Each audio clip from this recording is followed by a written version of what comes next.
yards of football. And tonight is our legend segment. And you know how we do it on Mondays, right? We back in the 561, one of Delray Beach finest, Miss Linda Bryant Scott. Linda, welcome to the show. Thank you so much How for you doing? having me. Oh, we had to have you on. You a I'm good. legend. I'm good. It's a beautiful day here. Awesome. Okay. Well, Linda, you and I go back a long way. I mean, we used to live in the same neighborhood Long pretty way. much. You live on the corner of 14th and is that 2nd Street, and I live over Second, there on yep. Southwest 12th Avenue, walking distance, foot distance, and so we go back a Yep. long way. And so we're gonna talk about, you're a model, you're a business owner. I mean, you're in fashion to a high degree. We're gonna talk about that, but we got to go back to the very beginning, right? With you. Okay. And Right. people in our generation, they know about you. But let's talk about Mm-hmm. you when you were a little kid. You were an athlete. You were first an athlete, Okay. correct? First an athlete. No, first a tomboy.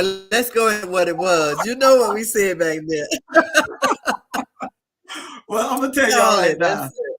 She has never been a tomboy to me. Right? We're gonna talk about how you were founded in the modern area. I take claim to that. I found her right one night. I was walking home from the library, and my first girlfriend had just broke up with me, and Linda was walking ahead of me, and I'm telling you, my mind was like, whoa. And I walked and followed you all the way home. So I take claim that I'm the one who. Well, I didn't know that part, Bobby. Oh, I followed you all the way home. I sure did. Well, I tell you what, I'm so glad that you found me. How about that? Oh, absolutely. So let's talk about it. So when you were a tomboy, so you say, what sports did you play growing up in Delray? Okay, so what sport I didn't play? What sports? Because if you was from Delray, you played everything. It wasn't no one particular sport that you was gonna do. If the ball was over, we played it. So, you know how it is coming out of that Carver Park. Carver was there, and then we had to go. Then we had to go to Atlantic High School. So it was a ball. It was a we ball. Played it. Now we played it back in the day that we were in high school. There was one sport that we didn't play in high school, which is crazy when you think about it today.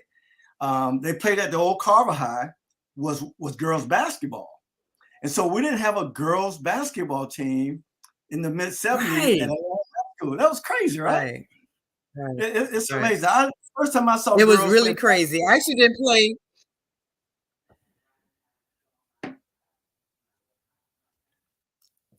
Repeat that because you went out. I'm sorry. Okay, but let's talk about basketball. We didn't have a girls basketball team back in those days, and I know you would have dominated.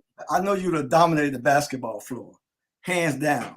And so, but you, what were the sports that you played growing up in Delray? I played softball was my game. I played volleyball in high school. I tried to play tennis, but that was kind of boring to me. But if I'd have known what I know now, I'd have hung in there. Yeah, I would have hung in. But coming up with Zach made us play softball. Yeah, Zach picked us up he picked me up when I was in the 6th grade. So I've been playing it forever. For a long time. And love the sport. A long time, Bobby, like long time. Long time. Yeah. But it was a great sport for girls in Delray, especially on the south side of Delray. And then with Zach and people like Red Odom and those guys invested in baseball and things in the community. I mean, it was a given that if you were a girl and you were athletic, in those days you had to play girls softball in Delray. Right.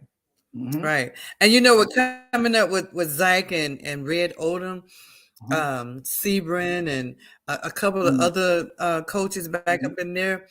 It was so it was so educating, not just playing the sport, why are you playing the sport, and and teaching you life. That's what it was all Yes. about. It taught us Yes. so much, not just get from it, because all of us stayed in the same neighborhood. So, Right. you playing against Glamis and Linda Lee and Brenda Wesley and Yes, sir. all of us played in the same Right. city, same Right. city, Right. I mean, same city. that's powerful. We Yeah, one of the things, Linda, that's that I that's think, what that's what they taught us. yeah, and one of the things that it's important that we say that because I started playing youth football when I was like 10 years old. I played for Bump Mitchell, and I can tell you tons of life stories and life lessons that I learned the first year I started playing organized football Mhm, with that man, and then every year, and then I can tell you the life lessons that Red mhm, Odom taught me, right? And didn't have to say things. The things that he mhm. taught me, the things he said to me, and when I got older, I would look back and remember what Red did for me or what Coach Mitchell did for me, and it carried me on through my Absolutely. whole career, Right, right? And right. so it's amazing the life lessons that we Correct. learn Right, from sports. So I played basketball with your brother Ben in high right, school, right, right? And right, Charlene was a cheerleader, your right. sister, at Atlantic High School, and Correct. so I mean we had a great group, right? Now, Linda, what year you graduated from high school at Right. Atlantic? What year did you graduate? 76, 76, 76, 1976. The by right? yeah, that year. Yeah. So you were in class So, with but you Muttley know what, and Bobby, so funny uh, is, um, yeah, right, with all of them, Moat Wesley, Mo Wesley. Steve Cornelius, yeah, all of that whole group. Yeah, That was yeah, a, that was that the was a year group that right we there. all did it. That was a Yes, it group. was. Yes, it I was. Yep. always say this about your class, right? It was the most fun I ever had in high school. My junior year, playing with those guys when they were seniors in high Mhm. school. Because we had Right. some dogs out there now. From Chuck Right, King right? down. Oh my gosh! And listen, Yep, we had we some did. ballers out there. Matter of fact, Yeah. I always say this about that team. That team, it was easy for me to play because Mhm. they were so good, right? So And, talented, so and I didn't talented. have the load on my back being the quarterback. I just get a Right. ball to Mo Wesley, get a ball to Mutt Lee, It's done. That's and it. it's a wrap. And then every now and then That's throw the ball it. to Steve, right? That's So it. That's it, it. it, it, it was a great year. So let's talk Yeah. about you. Let's talk about you, the evolution. You're an athlete. You learn a lot of things about life, being an athlete. But Mhm. when did you get the idea of going into fashion or modeling Mhm. in your life? Wow. Bobby, everything came about, um, I think I was in 7th grade or something like that Ebony Fashion Fair, Ah, was interested in the little mhm. skinny girl. And the little skinny girl back in the day. But, being a PK child, Rev wasn't having it. I feel you. I So, feel you. yeah, being that PK child, daddy said, "Nope, No. ain't." And it was all right with me. I didn't know really what was going Right, on. right. So, Mhm. doing that, they came back actually twice. Okay. And, again, I didn't know really what the Mhm. power was. Right, And I'm like, okay, so they want me to do it. My daddy said, no, okay, I'm still playing ball. So it's right. not Exactly. bothering me. It wasn't, Right. I didn't Mhm, lose any thought, no sleep, no mhm, anything on it. mhm. So I think it was when it really connected with me was when I moved to Houston. Ah, And okay. once when I moved to Houston back in 82, Mhm. I was discovered by a designer named Ann Golden. Okay. And she approached me and told me she wanted me to be her signature model. And I Wow. was like, dumb. Okay, so what's that? You know, what am I supposed to do? And she took me under her wing. She took Wow. me under her wing. Again, I had an opportunity to be a guest model for Ebony when they came to Houston. Mm-hmm. And I was like, wow. Mm-hmm. Then Carter Hamilton out of Chicago picked me up out of Chicago. And I was like, huh? Mm-hmm. What am I supposed to do again? You know, so they taught me so much about the business. But what I found out about the business is I was more educating or wanting to educate my people Yes. what was going on. Don't just get into this and, you know, there's a million beautiful women out there. Yes. What are you bringing to the table and how can you present yourself Right. better than how I did because I didn't know what I was getting into. Mm-hmm. So I found myself more into the educating part. Now, I did my modeling share and I took care of my baby and sent her on to school with that. But I really enjoy educating. Okay. Let me teach you about this. Exactly. And so Mm-hmm. that's where I started out at on the runway Wow. and just going, oh, okay. You know how it is when you come from Delray. Now Mm-hmm. I can't talk against nobody else, but I know coming from Delray, your Mm-hmm. mind, Mm-hmm. you clear. You had people who pushed you, not only your parents, we truly were the community's children. Right. That's And the education that right. Zyke and Red and Mm-hmm. all those people put in us, you Mm-hmm. can help but carry it over Absolutely. in your Absolutely. lifetime. So that's what took place. That's how I got into Wow. where I am today. Wow. And let me ask you this question. You know, Mhm. I hear what you're saying because you know I'm saying we got a lot in common, you and I, right? You know, Right. the first year I played my rookie year in the NFL, I couldn't wait to go back to Delray Right. to hold my first football camp. Mm-hmm. And I really didn't know anything about football camps. I knew Mm-hmm. I wanted to go back home and get in front of the little boys in Delray, Mm-hmm.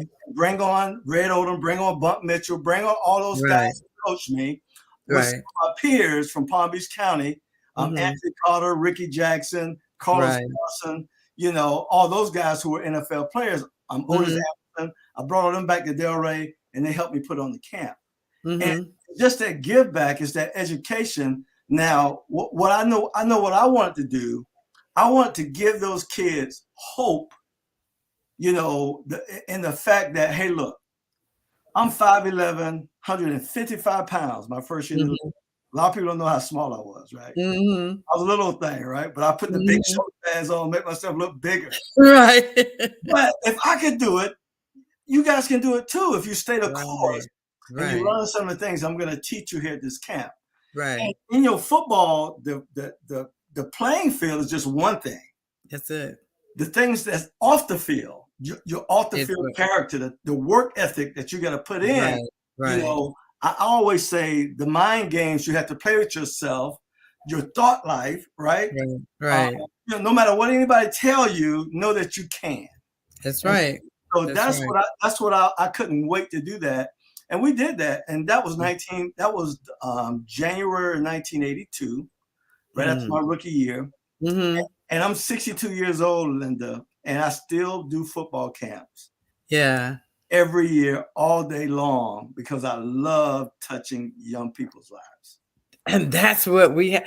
See, that's how we was raised though, because that's my portion of, like, you couldn't wait to get back to Delray to do your football camps.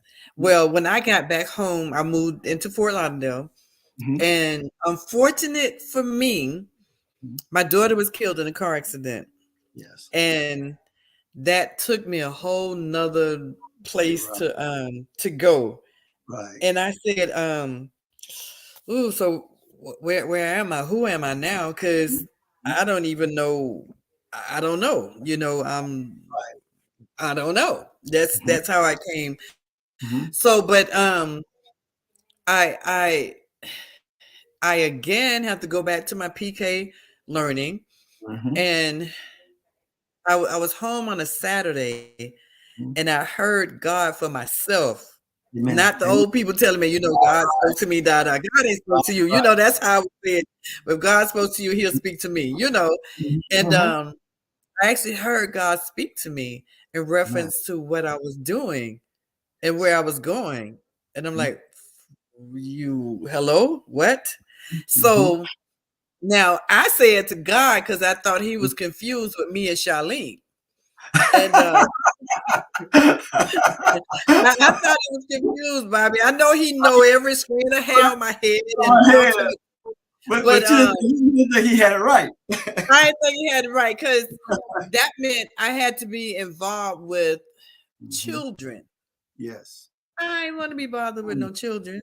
At that point of my life, I'm done, because you done took my only daughter. So now why I want to be bothered? So listening to this man talk to me, and when I say he has a sense of humor, and I'm like chuckling because I hear you chuckling, God. You still ain't got it right. That's Charlene who like children, not Linda. And so we me and him went through this little battle, but you know he won. And I said to my son, you know, God has told me to help women, but curvy girls, right? I don't know no plus size. Look what I said, Bobby. No plus size. Celebrity. I'm going big. You want me to talk to somebody? Okay, so I'm going big. I'm thinking big, right? Right. And he's like, no, I want everyday women. I'm like, so what am I gonna say to them? And they don't know me in this capacity. They only know if you know me from sports, or you know, I sing in different groups and church choirs and all that stuff. But they don't know me.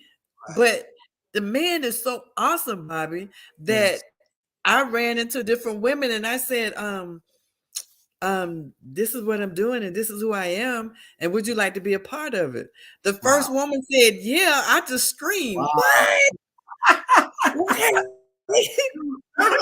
But the project was a calendar. It was a calendar, Bobby. It was a calendar. Okay. And I had never done a calendar before. How do I know what to do? I'm like you. Where do I go? And I ran into this person and that person, and I came up with a 13-year calendar. I think it was 2007. And when I tell you it was successful, I mean, I had calendars over in London, and you know, they were everywhere. And I was like, okay. So I said, God, I did what you say, do not what you want me to do. Then I started holding the boot camps, showing you how to dress properly. What is sexiness? Sexiness is not having all your teeth out. You might see my boobs, but you know what I'm saying. So I need you to know what it is. And then I'm saying to God, okay, where am I going? So everything I did, I went back to him, and I went back to my dad, and I said to my daddy, you know, God is playing with me. He trying to get me to go over here and go over there. Well, you know, if he told you to go there, he gonna make sure you get there. And he did. And I am so honored and so happy and so thrilled that I accepted the assignment that he presented to me. Because everything he wanted me to do, he put it right there in front of me. So that's how your girl got going. Well, Lynn, I'm gonna tell you, that's how God works. You know, too often in the past, right? Too often in the way past, we thought that we had to be in church every day of the week to represent God. That's right. That's right. That's right. So I was fortunate enough to play college football with Coach Bobby Butler. And when I tell you that man was a preacher, whistle around his neck, right? That's what he was. So, but his whole thing was this. It was always faith, family, football. He's been preaching that ever since I know him, faith, family, football.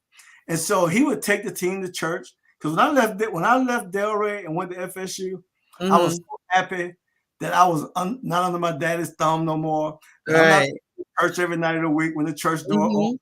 And then the first free day we got in Tallahassee, was a Sunday. We're doing 2-a-day practice. We killing each other. We tired and we feel, and so Saturday, the second practice on Saturday, Coach Bowden brought us all up.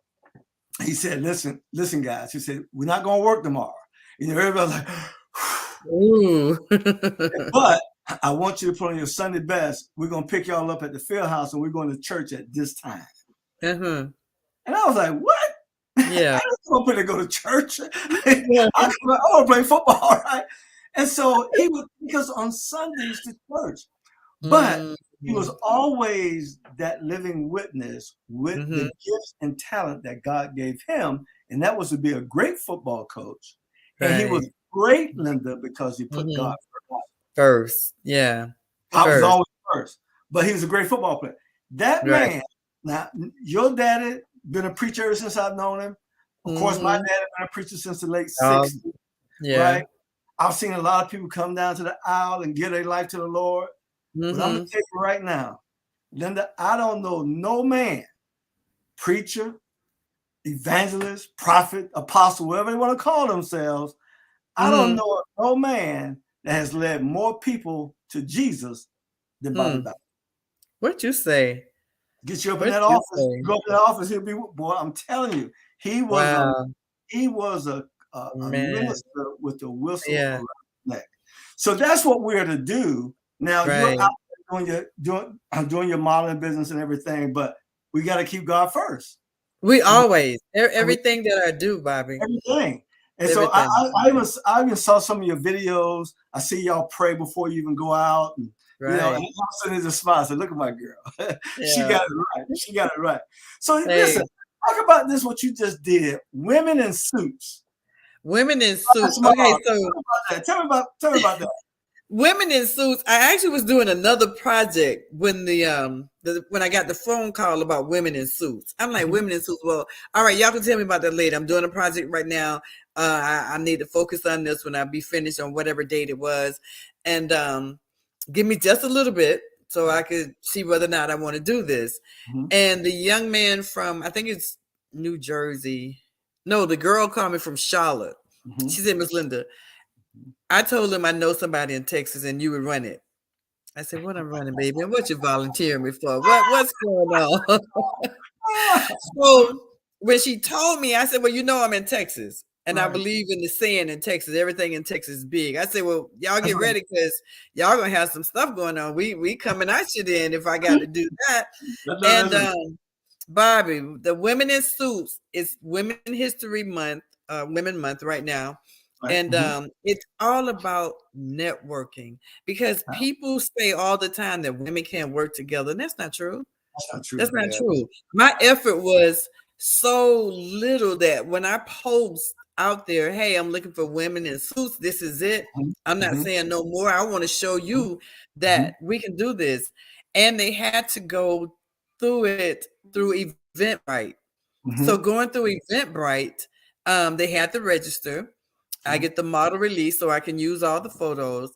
Do you know within 2 weeks, I don't even know if it was 2 weeks. I think it was, I'll say 2 weeks to be fair to everybody else. But for 2 weeks, I had over 70 women to sign up.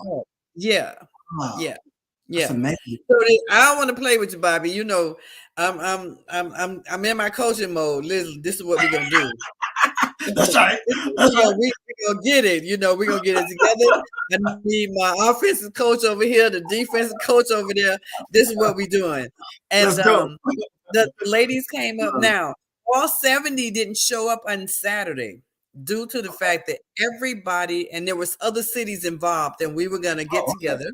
Take our pictures at the same time, but we still have next week when we're going to shoot them and just blow up social media with women in suits. And the weather we had was extremely bad.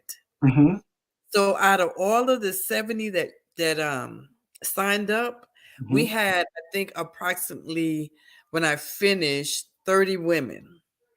But my thing is the weather bad.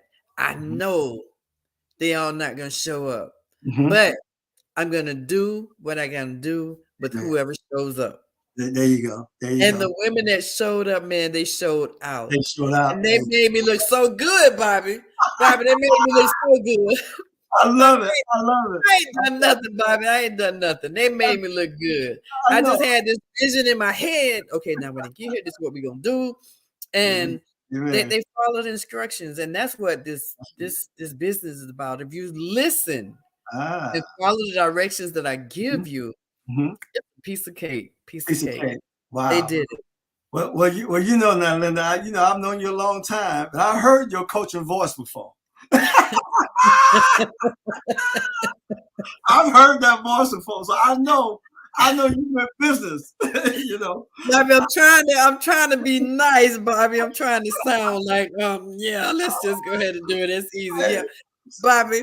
Now I'm gonna go ahead and let you in on that list, that almost secret that you know about. But I'm not a repeater. I'm not a repeater. That this is how it is. When you come up in here, I need you to come ready. There you go. And what we're gonna do.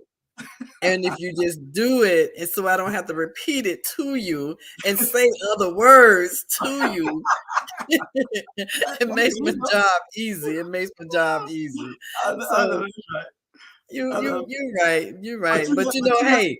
But you got that background now. If you gotta push them, you gonna push them. Yeah. You gotta do it. There's no other way that you could do it. You gotta do it that way. You got to.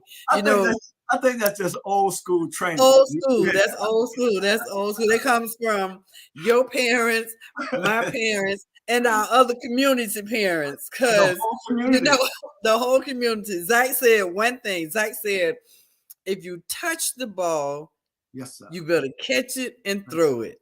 Yes, sir. I said a lot of times, well, let me not touch this ball, because if I don't catch it, I'm in trouble. So that's just the training that we got. Yes. And I am so honored. I am so happy to be in the era that I'm in, to be with peers such as yourself, to know where we come from with all of this stuff that we see kids who are crying out for help and nobody is helping them because we're talking about them instead of talking to them. There you go. So yeah, because if they'd got some of that abuse that we got, they wouldn't be here. They wouldn't be here. It was a different thing. It was a different thing. When I tell some of the stories of how I was coached, and they say, "Man, people didn't do that." I go, "Yeah, I'm telling you, they did." Yeah, and you could do it. When I tell kids today, their mom and daddy got to take them to practice. I walk to practice. Hello, and you better be on time. You better be on time. That's right. Yeah. I mean, it wasn't no joke. So we have the parents so involved in our regular regimen and practice. And I'm glad, Linda, because some of the things that Bump and Red did in practice, I'm glad my mama never saw that. Right. My mama never saw that, right? I'm so thankful that she did in practice, right? And some of the verbiage that they used on us, it's like, wow, for real? Our parents was in ministry too. Oh my God. Oh Lord, yes. Zach used to charge us a quarter, and back then a quarter was a lot for a child who ain't got no job. Job. You late? Oh no, you paying for this right here. All right, you missed the ball. You paying for this right here. Like, what? Who does that? Where we gonna get a job from? You better go sell some bottles. You better do something, but you paying for it. Yeah, it's funny that you say that, right? Because I remember when I was playing the Falcons in 91. It was 1991. And we had a pretty good team, but the year before we didn't win any games. And so one day I'm the senior guy in the room. And I said, you know what, guys, y'all know why we're not winning? I said, we don't practice right. We're not practicing right. You're not putting no effort in practice, right? I said, so here's what we're going to do in the secondary. Here's what we're going to do. If y'all get beat for a touchdown in practice, that's going to be $10. Wow. If you drop an interception, that's going to be $1. So we put a fine. The players were fining the players. We put a fine together, and that same team the same players went from 5-11 the year before to 11-5 the next regular season, and in the playoffs, and almost went to the semifinals of the playoffs, right? Yeah. But it's because we stepped our practice game up, right? And we took it to. We had a guy like Deion Sanders making back then. He was making $2 million a year, right? I was a lot of money back then, right? Right. Deion laying out in practice to keep from getting beat, laying out, diving in practice, right? That's what we needed to go to the next level. Right. Absolutely. So but you know what? I'm glad you said how much yours was, because when we do shows, it's like, listen, you only have 4 tires on your car. So you can't have 4 flat tires, so you better be here on time. You can't get children sick. Oh, no, you need to stay home because your child has an illness. But I had a $50 fee, Bobby. If I'm gonna give you 6 minutes. I gave you 6 minutes to be late. That 7th minute, right. I needed you to come in with the $50 cash. I didn't want your checks. Bring me $50 cash. Exactly. To be on time, because I need you to learn how to be on time. Right, exactly. So this is a business. Right. This is not a game. This is not a game. So you come in, and I'm gonna tell you what I was gonna do with it, Bobby. I told them that I would go out to the finest restaurant on you. I would find me a pair of shoes that I wanted, and I'll tell you thank you for buying me those shoes. So now I'm telling you what I'm doing with your money. I love so it. Therefore, you either saying, I'm not buying you no dinner, Miss Linda, right. I'm not buying you a pair of shoes. I'm gonna be on time. So I love Bobby, I didn't even know. I mean, I don't know what else that I could have done, anything different than look back on where I came from and say, thank you, Zach. Thank you, Zach. That's it. That's it. That's it. But you know, I mean, people, you just can't take business light. You know, it's your livelihood. You can't take it light. You got to be professional. You know, my biggest thing is being on time, right? Yeah. And so I remember my whole life, I can tell I've never been late to nowhere. One night in high school, you know, we had a curfew on Thursday night. Coach Wilder was the head coach. And, you know, he wouldn't come by the house, but he'll call. He'll call and, you know, parents, and they give you the phone. All right, Bobby, you in? All right, we'll see you tomorrow, right? And he'll call every player. Man, one night I'm with my boy Larry Coffin, my boy, right? and we up in Boynton. Now Larry and them moved on when they left 13. They moved on south of Delray, almost to Boca, right? And they bought the house over there. And so we're in Boynton hanging out, me and Larry. And Larry had to go by the McDonald's to get this quarter pounder. And it was like 9 o'clock. Now I had to get Larry where he lived, and then I had to get back to where I live, right? He said, man, you know, it ain't gonna take much, it ain't gonna take long. We go there, and the food late. I left that McDonald's because you know we only had one back then, the one in Boynton. Right. And so I went up there. I left there. It was I had about 15 minutes to get home. And so we had figured out Larry going to my house. We're gonna tell Coach he's staying the night with me, right? Right. And my daddy had that little pacer, and I had that pacer to the floor. And I'm telling you, Linda, I almost made it. Then a cop got me. That's my first speeding ticket. Oh, wow.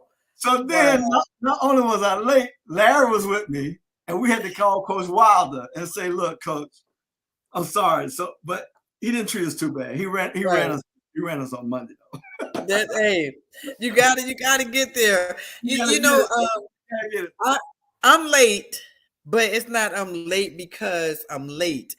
I have a team, and I have a beautiful team, beautiful, hardworking young ladies. And they already know what to do, because getting from one place to the next, I might need to make that stop to pick up some things in between. Right, absolutely. Well, so one of the models challenged me one day and said, Miss Linda, you late. I said, you absolutely right. Now what you gonna do about it? Exactly, right? Now what you gonna do about it? Because I was late. I made this rule. So what you doing about it? Right, exactly. If you late, then you should do just what I'm doing now. And then now what I need for you to do is go in and get all your stuff, and then you can leave. How about that? That's right. No, okay then. Don't You're good. Is she yeah, good? She was good there, right? you don't even know who you're playing with, girl. I still fight children. You don't even know who I am.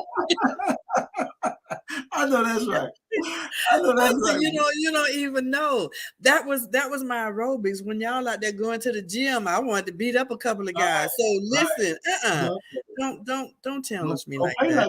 Don't do it. Don't do it. Don't let none of this stuff fool you. I can pull off all the lipstick, all the other stuff. The hair's mine, it ain't coming off, but right. I can do some things you don't want to get. You better go ask who Linda. Hey, Bobby, you better go ask them who Linda Bryant is. Not Linda Scott. Yeah. Man, you thank God you know Linda Scott and you don't know Linda Bryant. Yeah.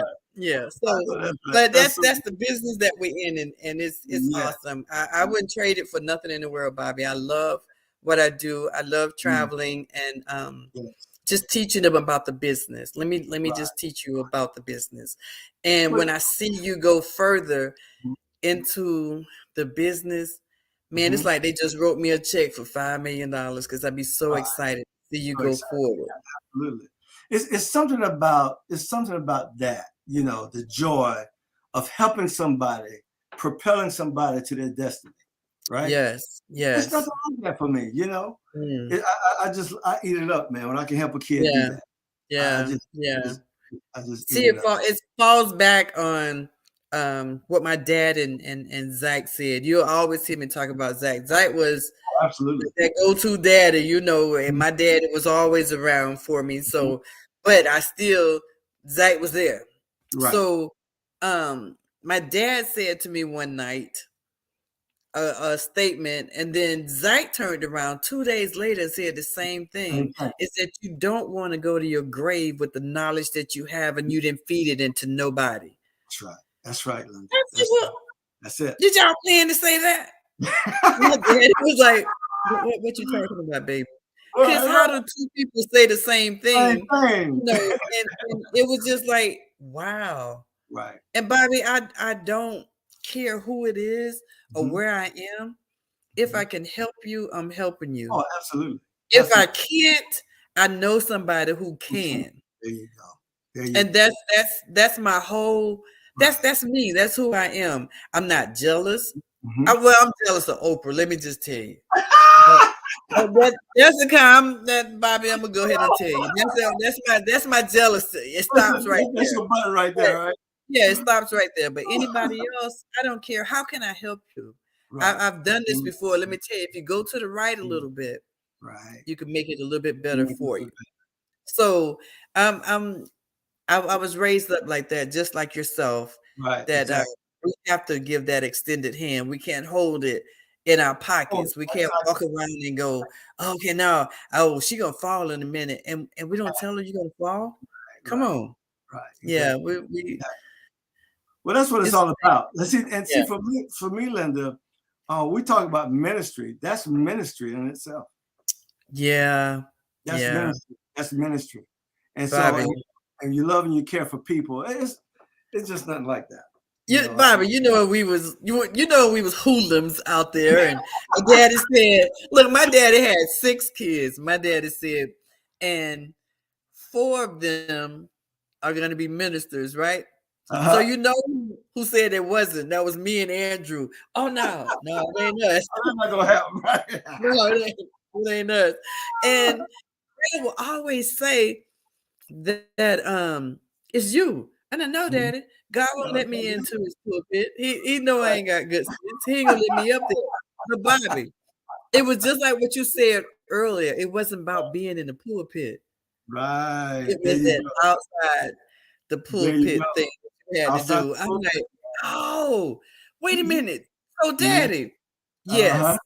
So every time that you bring someone into the church, are you doing this right here? That's God's ministry.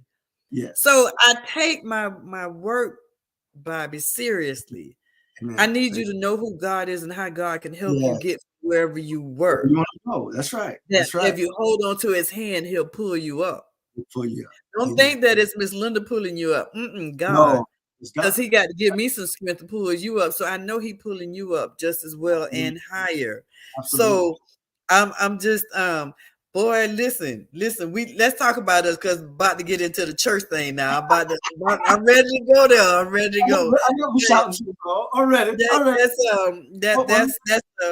That's something else, man. Well, it's just amazing. It took me a whole lifetime to figure that out.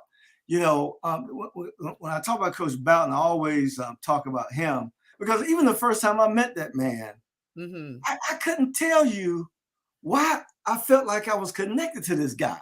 I met him the first day I met him with my mom and my daddy. You'll love this, Linda.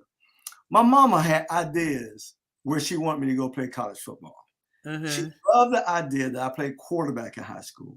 And she loved the idea of me going to some school and being the first Black quarterback like I was at Atlantic.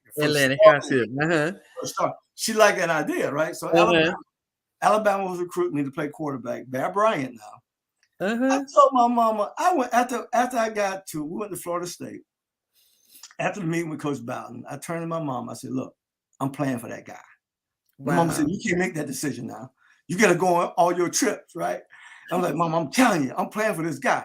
I really felt it in my heart. That's all I can tell you. Something inside me saying, this is the guy. That's where you're going to go. This is the guy.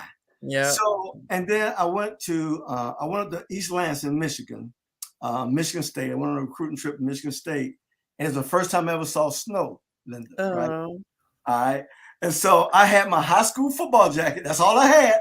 Only jacket I had, as a kid growing up in Delray. We don't need no jackets in Delray. Right, don't need it. Don't need no jackets. So I go to East Lansing with Van Williams, Johnny Haynes, and a couple other guys. A guy named John Swain from Miami. We're all up there together the same weekend. Met Magic. Magic was in the same class we were in. It was during basketball season. Right. And they were recruiting Magic heavily, right? And we got a chance to meet him. Right. Anyway, man, they came and got us from the airport, took us straight to the stadium. And boy, them coaches were selling it. They put us in the press box, right? And they said, look at all that. We can sit about 100,000 in here. And yada, yada, we got this and that. And all I can see is that white powder. And I'm saying to myself, ain't no way. Ain't no way. So make a story short, I go back home and I'm missing basketball games because I was on the basketball team. And I'm a senior, right? And they need me to be there. And so I told my mom, I came back from that trip. I said, look, I'm not going on another trip. I know what I want to do. I'm going to Florida State. I ain't going to Alabama. I ain't going nowhere else. I'm going to Florida State. And that was it. I had to be dogmatic about it. I'm playing for Coach Boughton, right? And it worked out. Yeah, it did. It did. But the thing, some things we have to at some point we have to say to our parents, but we had to do it from an arm distance, because you know what you're saying, right? You're preaching good now. You're preaching good now. Bobby, you stand with the arm distance and you say, hey, I'm going to this school right here. And praying ain't nothing coming, so you have to duck. But once they found out that our heart was good, and they had did all they needed to do with us to get us where we were, they said, okay, well, your mind is made up. Mom, you get the door, but your mind is made up, and it didn't hurt anything. It didn't hurt anything. No, it was all good. Well, one day you get a little growner, you get a little more responsible as you're growing up in the household. Because I know when I left for college, I was ready. So for me, and my mama said something to me, and to this day we argue about this, right? Jokingly argue about this, right? Because she said I did this, and I'm not that kind of guy, right? I said, Mom, I didn't do that. So when they took me to Florida State to drop me off, she said they got me to the complex. She said I got out of the car, I got my suitcase out of the trunk, and I left and didn't even say bye to them. I don't remember that. My mom was, but you can tell I must have did it because she still she was hurt about it, right?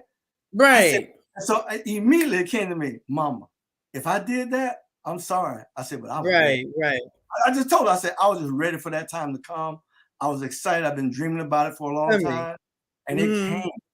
And I was ready. And y'all prepared me for it. Absolutely. Absolutely. Hold on one quick second for me, Bobby. Go ahead. I'm coming. Ma. I got my godmother here and somebody at the door. And I'm trying to. Ma, open the door, please.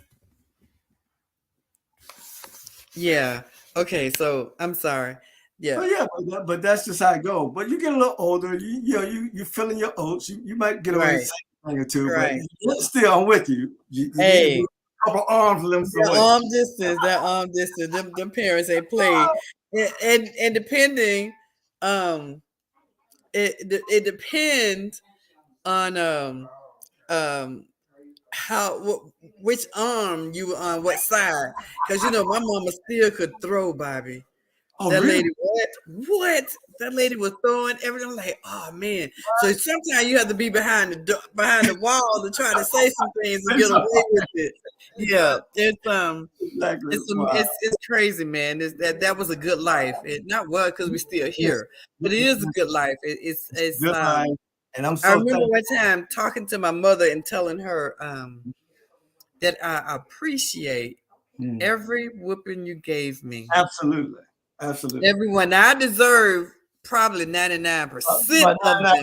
That's right. Yeah, but they got you when you didn't. Right, that 1% I deserve it, but it gave me a minute to look back and say, oh, okay. If they'd have gave me a few more minutes, I would have did something. Well, Linda, here's the thing. You and I both are the oldest in our family. Mm-hmm.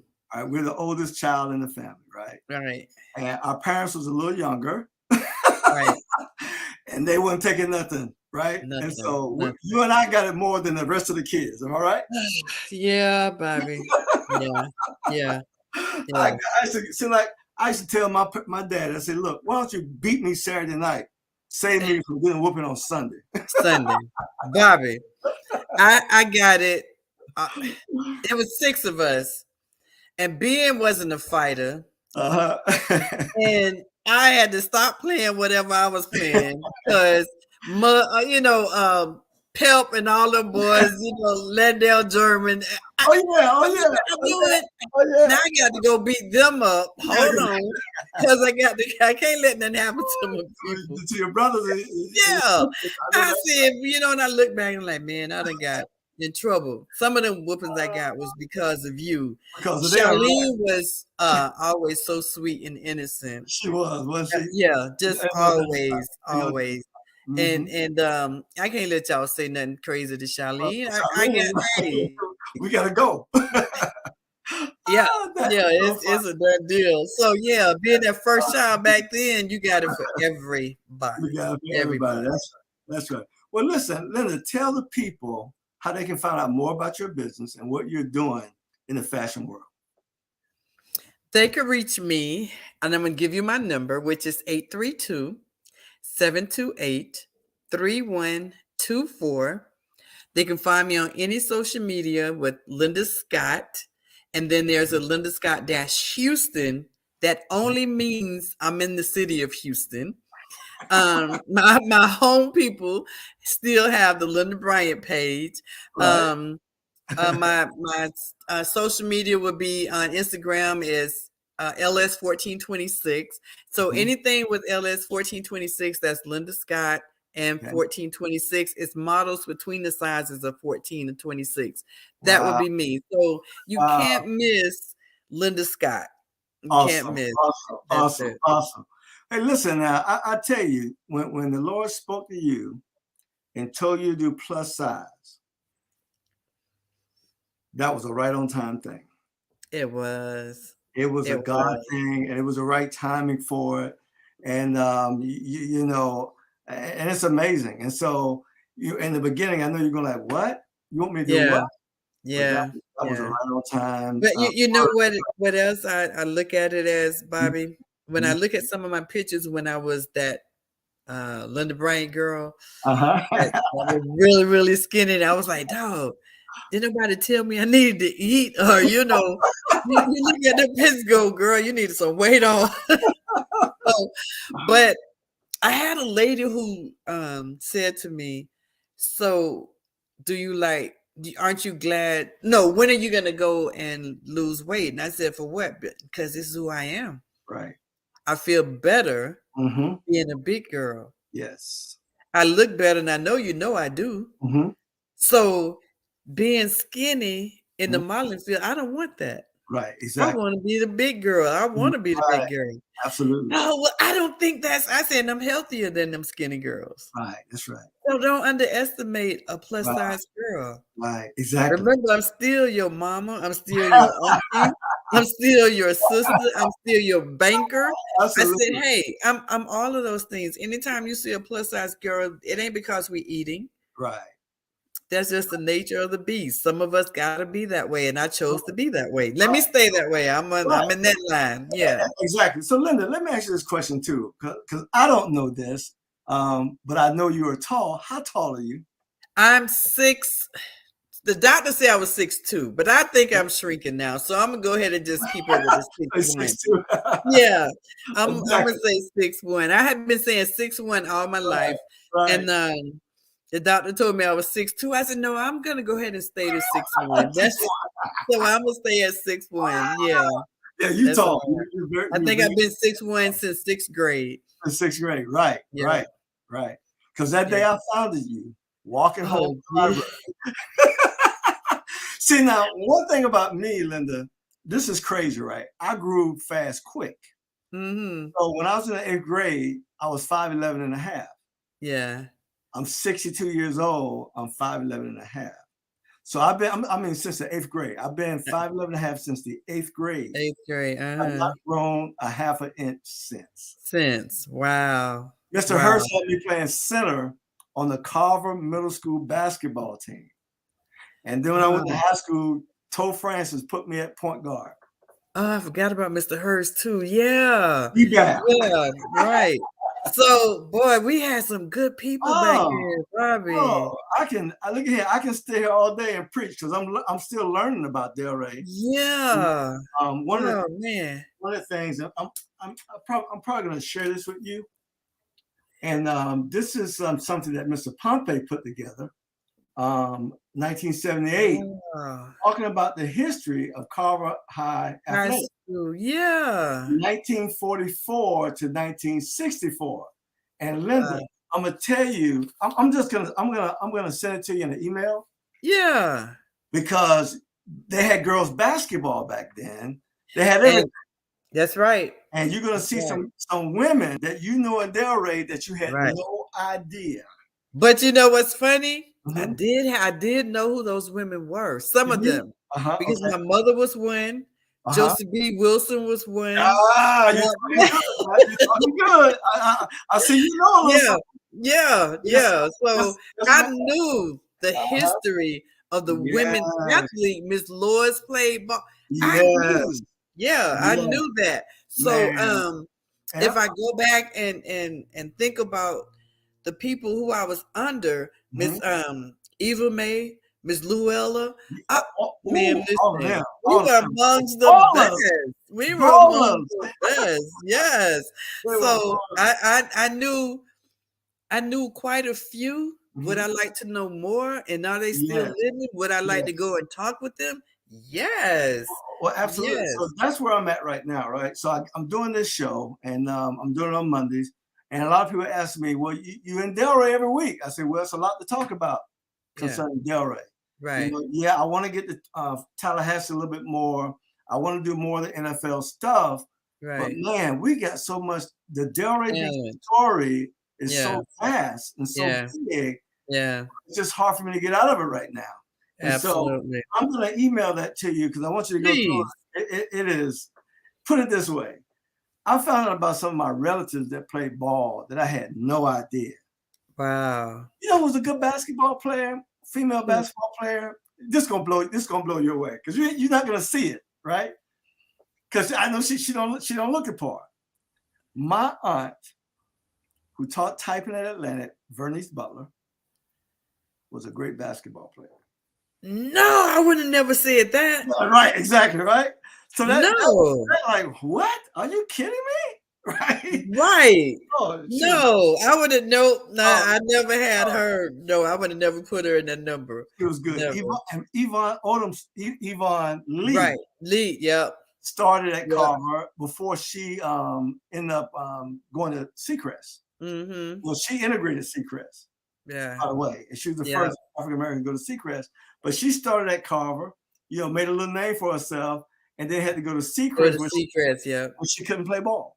Right, right. Yeah, see that carver high. Look, that carver sitting over there was a monster. It's a Oh monster. my! Those kids who go to that school, they don't even know what school they're They in. have no They idea. have no clue. Well, No clue. I was there a few weeks ago, and they were tearing down some of the building, right? Mm, And they got a new school, Village Academy, right, right on the right. Side of it. Right, southeast side right. of it. But they're gonna keep the gym, thank God. They're gonna keep Mm-hmm, the cafeteria and the old administrative building, which was the mm-hmm. first hall where Mr. Pompey and Right, Mr. Watkins and all them used to have their offices. And right. so we got to get a plan to do what's good for that school to keep it intact because it's a historical Absolutely. site. Man. Absolutely. I think we should have a legends game of some sort We need to in do that. there. We Yeah. need to Yeah, do that. we need to. You know, And have a good time. just have a good Have a good laugh because it's like listen. It's gonna be laughs now, right? Yeah, it's a good laugh. So we ain't gonna be able to run up and man, I'm tired. I'm gonna go half court like they used to play in the day. So Right. yeah, I think we should get to we need to do that. We need to Yeah, we need to do introduce our something. children. Yeah. Right. Yeah. Absolutely. Yeah. I'm for that. All right. Well, we need to make it about it. happen. Let's do that. Yeah, we need to make it happen. Well, listen, ladies and gentlemen, that's our show for tonight. We're just so pleased and so happy to have Linda Bryant Scott on with us tonight. She's a legend from Delray, Oh, look at model, you. business leader extraordinaire. Linda, thank you so much for being a part of what we're doing tonight. Hey, Thank ladies you and for gentlemen, inviting me. if you like the show, comment, share with your friends. I'm Bobby Butler, your host. This is 100 Yards of Football. We'll see you next Monday. Good night. Good night.